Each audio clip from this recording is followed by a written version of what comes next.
വിഖ്യാത ഫ്രഞ്ച് ചലച്ചിത്രകാരനായ ലൂയി മെല്ലെ 57 വർഷം മുമ്പ് കേരളത്തിലെത്തി ചിത്രീകരിച്ച കളർ വീഡിയോ ആണിത്.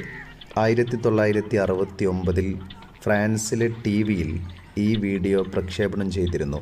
ഇന്ത്യയിൽ പിന്നെയും 13 വർഷം കഴിഞ്ഞാണ് 1982 ടിവിയിൽ കളർ ചിത്രങ്ങൾ ആദ്യമായി വരുന്നത്.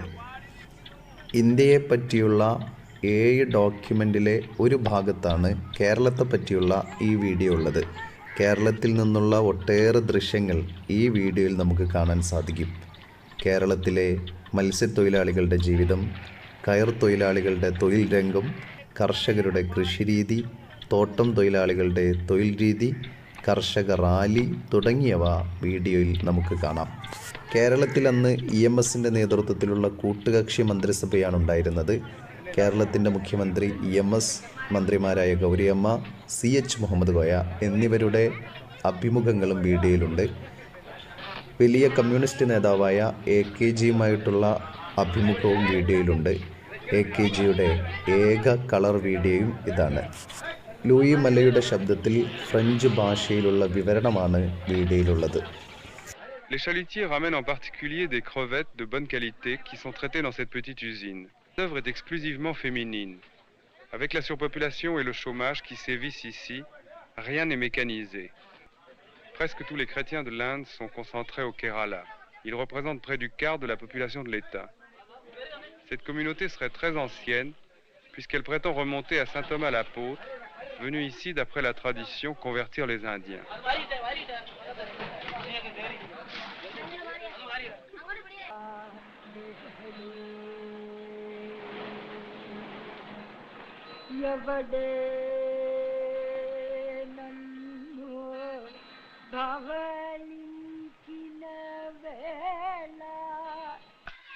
Mardi 17 avril, nous retournons dans les lagons. Même l'écorce des noix de coco est utilisée.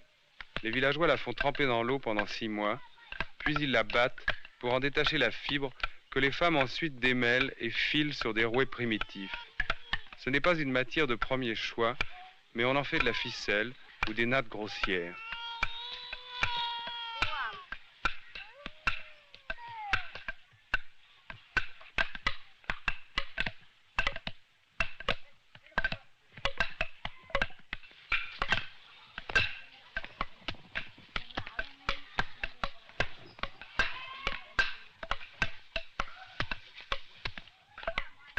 Pour tirer parti de cette industrie archaïque, qui est une de leurs principales ressources, certains villages se sont groupés en communautés de production, embryon d'un système collectiviste. Ce paradis tropical est aussi un enfer.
Ces paysans, misérables et exploités, sont pourtant les plus évolués de l'Inde, les plus instruits.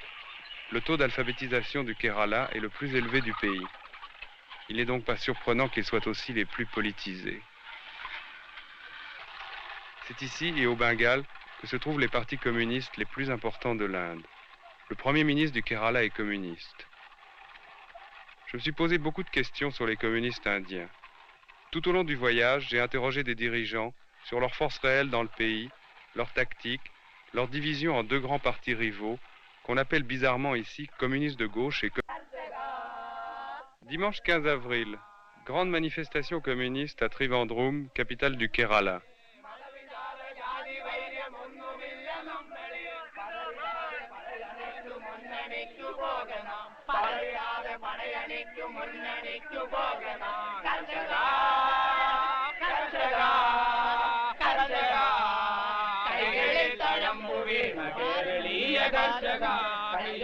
Cent 000 paysans venus en camion se rassemblent sous la pluie et vont défiler dans un ordre impressionnant.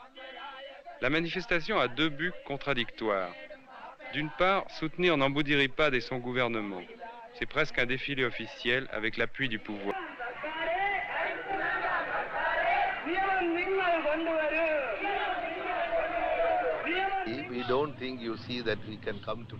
Je ne crois pas que nous arriverons à nos fins dans le cadre de la démocratie parlementaire. Un jour viendra où les paysans dans les villages devront s'organiser et collaborer avec le prolétariat urbain.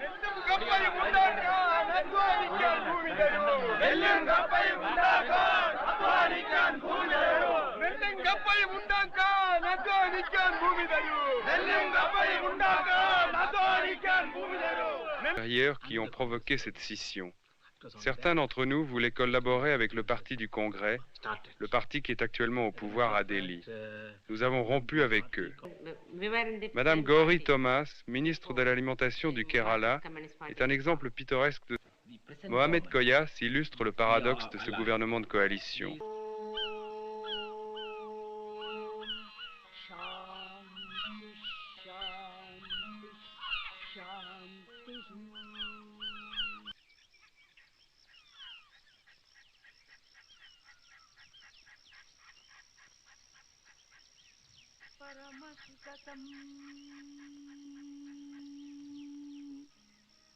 Kevalam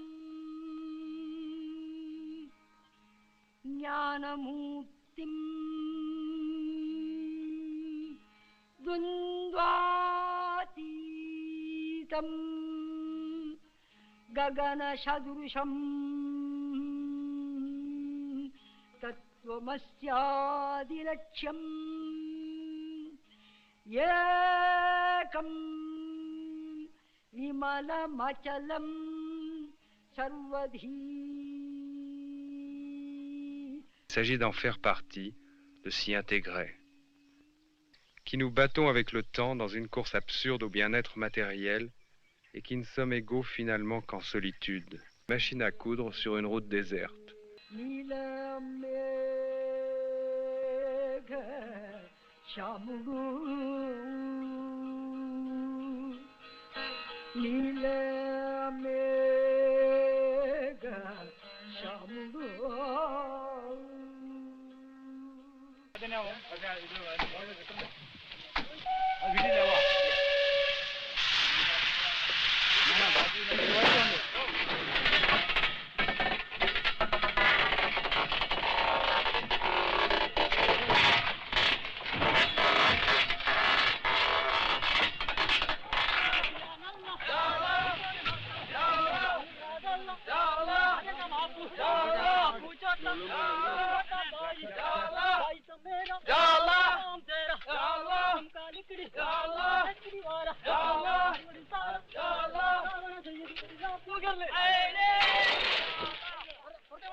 En réalité, notre première impression était la bonne. Les chemins de fer indiens sont un vestige du passé colonial, Kipling et l'Angleterre victorienne. Mercredi 11 avril. Ici encore, nous retrouvons le fantôme de l'Angleterre coloniale. Ces jeunes filles travaillent dans une plantation de thé à 1000 mètres d'altitude dans les montagnes du Kerala, compagnie anglaise qui l'exploite selon les plus strictes méthodes capitalistes. Les ouvrières sont attachées au domaine, nourries et logées sur place. La cueillette a lieu toute l'année, au fur et à mesure que les feuilles repoussent. Le travail est planifié, le rendement est excellent.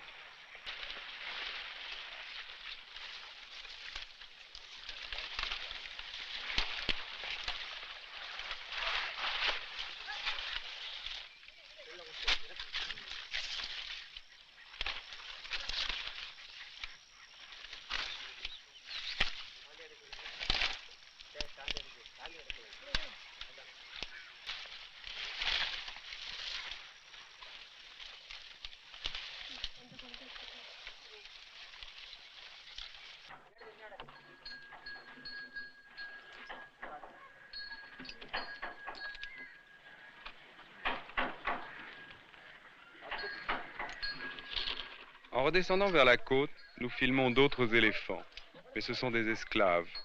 Ils travaillent dans un dépôt de bois attenant à une scierie. Intelligents et dociles, très puissants, ils coûtent moins cher qu'un bulldozer ou un tracteur.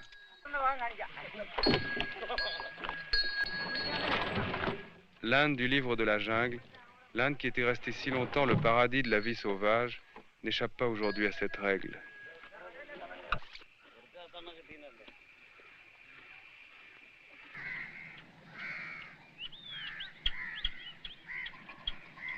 Lundi 16 avril, près de la ville de Cochin, le long de la mer, nous découvrons un admirable paysage de lagons et de canaux. L'eau, les cocotiers, une infinité d'îles forment une nature mouvante où la terre et la mer se mélangent. Un rêve touristique garanti, encore intact pour le moment, mais qui ne tardera sûrement pas à être exploité.